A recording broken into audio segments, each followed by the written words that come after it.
Как да си изберем качествени добавки на пазара? Какво трябва да гледаме, когато влезем в магазина да си пазаруваме? Първо, винаги залагайте на утвърдени марки.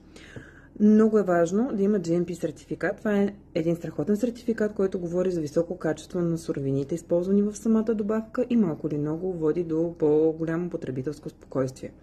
Второто нещо. Гледайте активното вещество. Колко милиграма е? Много е важно, защото ако милиграмите са много малко, вие може да не го усетите и след това да си помислите, че самата добавка не работи и да се разочаровате.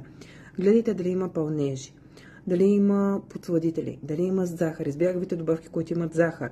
Ако примерно има алергени, като лактоза, като някакви други вещества, които не ви повлияват добре на чревния микробиом, внимавайте и се пазете от това нещо.